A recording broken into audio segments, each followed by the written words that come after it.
Men's day celebration ಅಂತ. Guys, ಮೆನ್ಸಿಂದು ಯಾವುದೇ celebration ಮಾಡ್ಲಿಕ್ಕೆ ಸಾಧ್ಯ ಇಲ್ರಿ. ಯಾಕಂದ್ರೆ ಒಂದು ಗಂಡಸ ಅವ್ನ ಲೈಫ್ದಾಗ ಏನು ಪರಿಶ್ರಮ ಮಾಡ್ತಾನ, ಏನು ಮಾಡ್ರೂ ಸಾಧ್ಯ ಇಲ್ರಿ ಫ್ರೆಂಡ್ಸ್. ಹ್ಯಾಟ್ಸ್ ಆಫ್ ಇರ್ತದೆ. ಯಾಕಂದ್ರೆ ನೋಡ್ರಿ, ಮನ್ಯಾಗ ನೌಕರಿ ಇಲ್ಲಂದ್ರೆ ಅವ್ವಪ್ಪ ಮಗ ವಜ್ಜೆ ಅನ್ನಿಸ್ತಾನೆ. ಪಗಾರ ಇಲ್ಲ, ಚಲೋ ರೊಕ್ಕ ಇಲ್ಲ ಅಂದ್ರೆ ಹೆಂಡತಿ ಗಂಡ ವಜ್ಜೆ ಅನ್ನಿಸ್ತಾನೆ. ದೋಸ್ತರೊಳಗೆ ಎಲ್ಲರೂ ಹೋದಾಗ ರೊಕ್ಕ ಇಲ್ಲಂದ್ರೆ ದೋಸ್ತ್ ವಜ್ಜೆ ಅನ್ನಿಸ್ತಾನೆ. ಗೈಸ್, ಗಂಡಸರ ಲೈಫ್ ಇಷ್ಟು ಈಸಿ ಇಲ್ಲಕಿ ಹ್ಯಾಪಿ ಮೆನ್ಸ್ ಡೇ ವಿಶ್ ಮಾಡಪ್ಲೆ.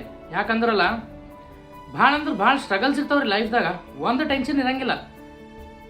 ರೊಕ್ಕ ಟೆನ್ಷನ್, ಕೆಲಸ ಟೆನ್ಷನ್, ಮನಿ ಟೆನ್ಷನ್, ಹುಡುಗಿ ಹೆಂಡತಿ ಟೆನ್ಷನ್, ಅರೆ ನೂರಾರು ಟೆನ್ಷನ್ ಇರ್ತಾವ್ರಿ.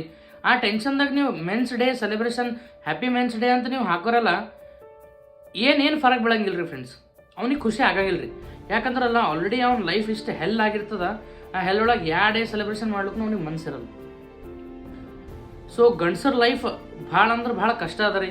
ಮೆನ್ಸ್ ಅಂದ್ರೂ ಕಷ್ಟ ಪಡ್ಲತ್ತಾರ, ದುಡಿಯೋ ಸಲ ಏನೇನೋ ಮಾಡ್ಲತ್ತಾರ, ಅವ್ರ ಫ್ಯಾಮ್ಲಿಗೆ ನೋಡ್ಕೊಳತ್ತಾರ. ಸೊ ಅದಕ್ಕೊಂದು ಹ್ಯಾಟ್ಸ್ ಆಫ್ ಅದ. ಸೊ ಎಲ್ಲ ಯಾರ್ಯಾರು ಒಂದು ಸಫರ್ ಮಾಡ್ಲತ್ತಾರ ಅವ್ರ ಲೈಫ್, ಅವರಿಗೆಲ್ಲ ನಾನು ಸಲ್ಯೂಟ್ ಅದ ರೀ. ಮೆನ್ಸ್ ಡೇ ಅದು ಏನೂ ಇರಲ್ಲ ರೀ, ಒಂದು ಸಲ್ಯೂಟ್ ಅದ ನನ್ನ ಕಡೆಯಿಂದ.